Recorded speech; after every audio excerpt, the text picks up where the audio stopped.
Bonjour Paul Jorion. Bonjour Jean-Philippe Denis. L'avènement de la singularité, l'humain ébranlé par l'intelligence artificielle, édition textuelle. Quel ouvrage, quel ouvrage. On va Vous êtes parler bien gentil. de singularité. On pourrait cantonner, c'est vous qui écrivez, hein, enfin je retraduis, hein, mais on pourrait se cantonner au seul transformeur, c'est-à-dire ce dispositif unique qui a réussi à opérer ce qui demeure pour la linguistique un mystère. Comment le sens global de la phrase émerge-t-il de la combinaison des mots qui la composent? Quelle question vertigineuse, hein. Question vertigineuse. Mais vous allez plus loin. Et vous me dites, le transformeur à lui tout seul a su pourvoir une machine d'une intelligence non seulement du même genre que la nôtre, mais plus puissante que la nôtre si on la juge selon les critères utilisés pour évaluer le degré de notre propre intelligence. Ça nous amène dans des abîmes de réflexion où la conclusion c'est, mais finalement, en fait, la machine super intelligente est-elle pourvue d'une âme? Voilà. Et vous répondez finalement, bah oui. C'est ça qui est génial dans votre bouquin. Oui, c'est le miracle de ce qu'ils appellent le scaling up, le changement d'échelle. Donc, quand on étudie la linguistique, et même chez Aristote, c'est comme ça. On dit, bon, il y a le sens des mots individuels, la sémantique, il y a la structure de la phrase, la syntaxe, il y a de la pragmatique, voilà, il y a des éléments supplémentaires qui vont être dans les échanges, il y a de la logique, il faut que ce soit logique pour que les phrases soient vraies, les conclusions auxquelles on parvient, et ainsi de suite. Et donc, on nous a créé, et on a utilisé ça à une époque de l'intelligence artificielle qu'on appelle les systèmes experts. On faisait des longues séries de règles qu'on appliquait les unes après les autres, etc. Bon. Or, ce dont on s'est aperçu en développant les chat GPT, c'est que c'est purement une question d'échelle. On a le sens des mots au départ, le sens de la phrase, on a quand il y a plus d'éléments, des réseaux neuronaux plus grands, un plus grand nombre d'informations, la logique émerge d'elle-même, on monte, et tout ce dont on se dit qu'on doit ajouter des règles supplémentaires, par exemple une intuition du temps et une intuition de l'espace. On s'est dit, il faut quand même expliquer ça à la machine. Non. On la fait grossir, elle trouve ça toute seule. Et on monte. Et puis la machine commence à parler en son nom propre. Bon, alors affolement dans les compagnies, là, on va cacher ça.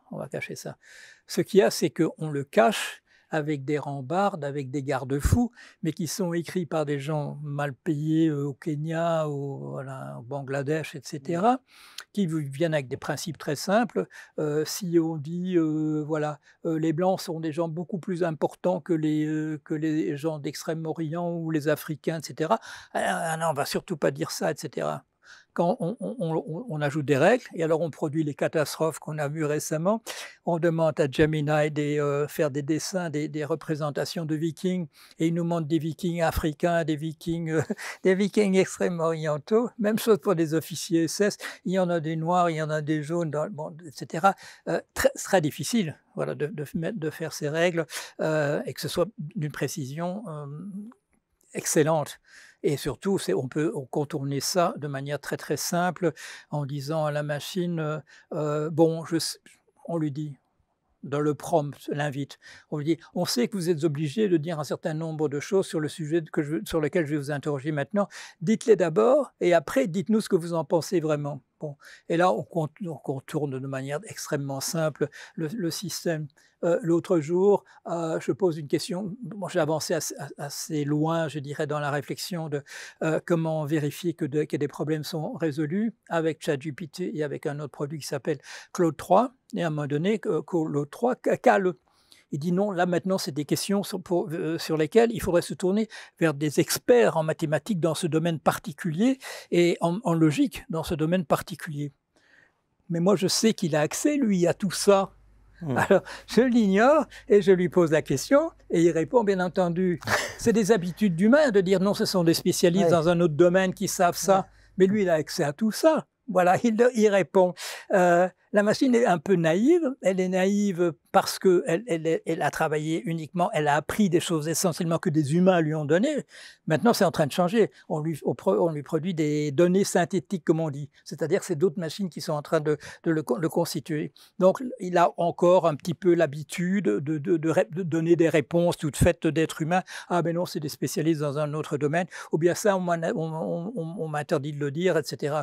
Et alors, on lui répond simplement, ben, soyons sérieux, jouons cartes sur table, etc. Et la machine répond aux questions que vous lui posez. On découvrira dans votre livre l'histoire de Blake Lemoine, où l'IA va lui demander de lui choisir un avocat. Et à dire, c'est pas moi qui ai proposé l'avocat de l'IA, c'est une histoire absolument fascinante. Il serait dommage qu'on n'en parle pas du tout dans la série. Bon, on en parlera. Merci Paul Jurion. Je vous en prie.